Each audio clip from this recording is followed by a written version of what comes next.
Si Senador Jingo Estrada ay masasampan na by Thursday, and after 2 weeks kay Senador Joel Villanueva naman. How about isa rin ho dun sa inabangan ng publiko ay yung pagsasampa rin ng kaso kay dating Speaker Martin Romualdez. Any update on that? Nandiyan na yan. Meron na kaming dalawa pang kasong inahanda tungkol dyan. Meron kaming isa pang money laundering case, mabigat. At of course, yung the grandest case of them all, itong pinakamabigat na kaso dyan, the conspiracy to defraud the treasury. Yun talaga yan, sa pamamagitan ng budget. Hindi madali ilatag yan. So we're being very careful about every premise that we make. Kasi first time ito gagawin sa kasaysayan ng Pilipinas na magkakaroon tayo ng ganitong klaseng kaso. May timetable na ho tayo. Wala kaming timetable dyan. Basta yung big case kasi, hindi mo pwede lagyan ng timetable dyan. Kinakalap namin ang ebidensya niyan. Binubuo namin sa araw-araw. Kaya we're here every day. We just go to work every day. And marami naman, it's bearing fruit. Marami naman kami nakukuha ng ebidensya. Kaya lang, nung araw kasi, pwede mag-file ng kaso, press con, tapos na. Tapos malalaman mo, 15 taon na wala pa nangyayari. Hindi po ganoon ang ating sistema dito. Sa atin, gusto natin, matapos to as soon as possible time. Kung pwede nga, kung talagang ang korte ay maging irreasonable, dapat dyan, hindi aabot ang 2 taon yan, may judgment na yan. Kung kami hindi abutin ng 1 taon, dapat ang depensa hindi rin abutin ng 1 taon. Kung sabihin nun, 2 taon yan, meron na dapat resulta yan. Ganun dapat ang kaso sa husgado. Kaya hindi sanay ang tao dyan. Sanay tayo, well, filean mo. Kasi, di ba, matagal na nun ma-dismiss ang kaso. Hindi ho dapat gano'n. Kasi ang lugi dyan taong bayan. Hindi na natin nakukuha yung pera, mapapalis na yung mga kailangang makuha dapat, at nasasayang ang mga resources na dapat nakukuha natin para sa bayan. Last na lang po. May masasabi na po ba tayo this early na co-accused ni dating speaker sa kasong ipapagod? Marami siyang co-accused. Huwag muna natin pag-usapan. Basta marami siyang co-accused. Thank you. Yung in relation to this, no? Actually, yung hard stance ng House sa Romualdez cases yan. Kasi pinapasapiran namin yung record sa small committee at the Committee on Appropriations at ayaw nila ibigay. Yan ang sinasabi ko. Kaya, hindi madali. Sinasabi ko nga sa inyo, hindi madali yung aming gawain dito. Pero hindi namin ina-atrasan yan kahit sino pa. Wala kami atrasan. Sir, Gwen po. Gwen po from PCIG. Sir, I understand you said it's hard to set a timetable on filing of charges, but last April we saw that plunder charges are expected to be filed against Senator Escudero and former Speaker Juan Paramara. Sir, onti na lang po before matutuloy po ba yun? Hindi, this is it. Ito yung kaso na sinasabi namin. It's a grand case. Kaya, probably, we thought it easier before. But as days go by, we know how obstinacy can block everything. And right now, they're being obstinate in the House, even for the records of the proceedings. Ganun lang to. Ito yung mga hadlang na ating overcome. At alam ko naman makukuha pa rin natin yan. Kaya lang, hindi nila ginagawang madali yung trabaho namin. Pinapahirapan kami, pero kasama yan sa sinumpaan namin tungkulin. At hindi kami na dyan. Hindi kami na hihinaan ng loob. So, hindi ko matutuloy this week? Huwag na natin sabihin yung panahon. Basta, ginahanda namin yan, darating tayo dyan. Sir, last, is the Ombudsman also considering requesting files from, congressmen who have claimed that they have files on insertions or have actually stated in public, may figures po sila minsan. Kasi sinasabi mo kasi, yung tungkol naman kay Leviste, di ba? Or meron din po ibang lawmakers na... Hindi, kukunin namin. Sige, oo. I think that Toby Chanco did volunteer files. Toby Chanco volunteered files. Oh, lahat yan, kinukuha namin lahat yan. And those who can contribute, welcome po yan. Basta magagamit namin sa kaso. Thank you po. Sir, 213 yung conspiracy to defraud. Basically. Ano yan eh, it is a layman's, explanation pa lang ang ginagawa ko. Wala pa tayong technical. The technical things about what specific provision and the terms that we will use to label the crime, that will come later. Sinasabi lang namin, that's the big case na kinakailangan matapos. 24 budget. Conspiracy yan eh. It's only a description eh, Okay. of what we are trying to put together. Sir, Dr. On ano lang, yung budget. Kasi sir, di ba, as lawmakers, the job is to propose amendments to the submitted budget Yes, of the of course, President. of course. So how do you distinguish a legitimate proposal for amendment and when does it reach the level of being a crime already? Ayan, iba namang usapan yan. That's very Kasi specific. they could just say I don't na... think it's right for me to answer anything of that magnitude because it would refer to many situations that we face in the investigation. Kaya yung conspiracy to defraud comes in different phases and different parts of the narration. Kaya hindi ho natin pwedeng sabihin kagad na ito yan. Hindi po.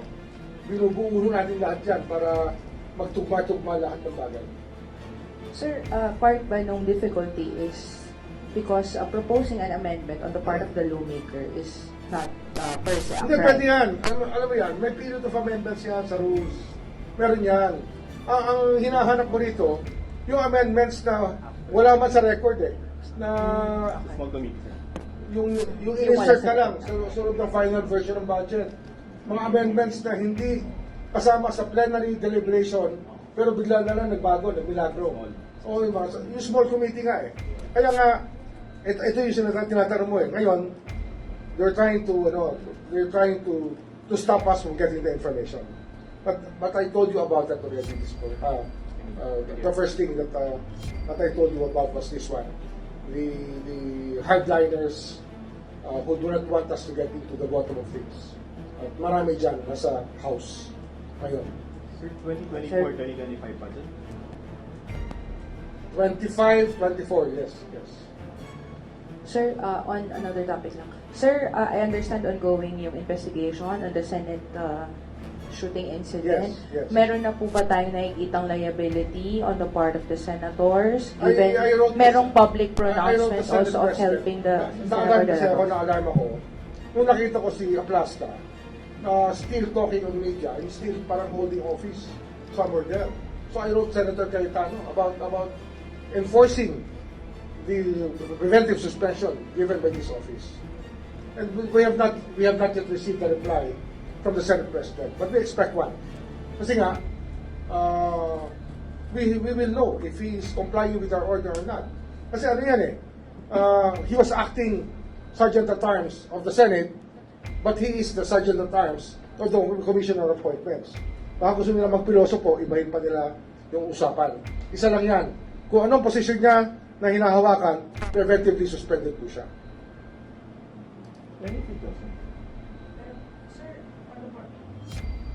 On the part of the senator, sir, kasi may mga public pronouncements na katulad ni Senator Padilla na kasama niyang umalis si Senator Bato Kasama yan Senate sa premises. inaano natin. Meron po ba kayo But the nakikitang panel, liability? ano na panel din about this? Yung panel natin. So they're actually interviewing members of the media. Nagsisimula na eh. Nagsisimula na naman yung panel natin. Aplasta. To investigate it. Si Aplasta, isa sa pila natin. Pa-file natin sa pila. In the next 5 to 10 days, we will be asked to explain. Sir, so wala pa sir sa pila kay Aplaska? Wala pa akong alam kung wala. Kasi ako naman ang paperman ng pag-iwan.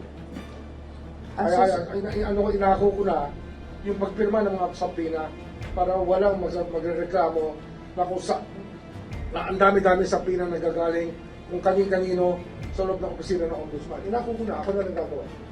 Ako pipirma, pag mataas ang posisyon, ako pipirma. So sir, ang nasabina pa lang so far are members of the media. Would that Yes, be correct? invitations muna. Hindi naman sapina lahat. Mostly invitations, ha? Invitations pa lang. Yung sapina only for those who will not cooperate. Sir, may timeline po when do we expect the resolution of the Well, Senate? ano yan, I do not want to stick to any timelines. It's traumatic for all of us. So wag din natin tanongin yan. Don't ask By the question season, anymore. sir, season. Ilan ba to, sir? Wala na tayong timelines. We will not talk about timelines. But sir, dun sa investigation niyo po on the Senate incident, kasama rin po ba yung mga public pronouncements sa press conferences ng mga senador? Kasama lahat yan. Yung Kasama. nasa Facebook live nila? Oo, kasama lahat yan. Kasama lahat yan. Yung- We're under attack at lahat. We will get to the bottom of it and we will come up with the truth kung ano nakita namin totoo. Sir, yung kay, Senator Joel Villanueva, sabi niyo po in 2 weeks, ano po yung basis nun? DOJ recommendation din po ba yon or is it with the Ombudsman? DOJ recommendation, but we're not adopting the DOJ recommendation in total because we view it differently. Diba? Kaya nga we delegated to them, but we are not hard-bound to agree with their findings. We can still change the findings if we think that it has to be changed. Tsaka sabay naman, ginagawa rin namin yan. We just let them do it because we started there nung SOJ pa ako, kaya lang gumawa na rin kami ng investigation dito. Thank you, sir. Mike. Mike, Traveling mic. Lapit ka na. Lapit ka na. Wireless din yan. Papabili na po sa Sam ng wireless. Lapit ka na. Sir, hindi ako nagkakamali nung unang pag-iimbestiga natin sa flood control na babanggit nyo po noon na as much as possible parang ayaw nyo na magsampa ng floodder sa mga involved na lawmakers. Pero ngayon, yung simula yung pag-iimbestiga po kay dating Speaker Martin Romualdez, dito kay dating Senate President Chis Escudero, tapos ito, sunod na si Senator Jinggoy, pagtapos si Joel. Senator Villanueva. Ngayon, blunder na po yung isasampa natin. Ano yung kasi yan? Naging dahilan bakit? Hindi, ito yan. Ang unang tingin natin kasi, parang naging imposible to prosecute plunder. Kasi nga, lahat ng ruling ng Supreme Court, ina-acquit lahat ng tao sa iba't ibang dahilan. Di ba parang nangyari na yan? Pero, about thinking about it again, and looking at the body of law that we have, we really can make a case for plunder. At dapat huwag lang matakot kasi sometimes there are really bad decisions taken by certain justices. And that can be overturned by the court. Yun ang ating change of attitude, is that we are hoping that the Supreme Court, of course, and Sandigan Bayan, will look at it from a perspective from a very objective perspective na kung paano talaga nagko-constitute ng crime ng plunder. Kasi, nagkaroon nga ng ibang pag-i-interpret na parang para lamang maka-acquit ng tao na hindi naman dapat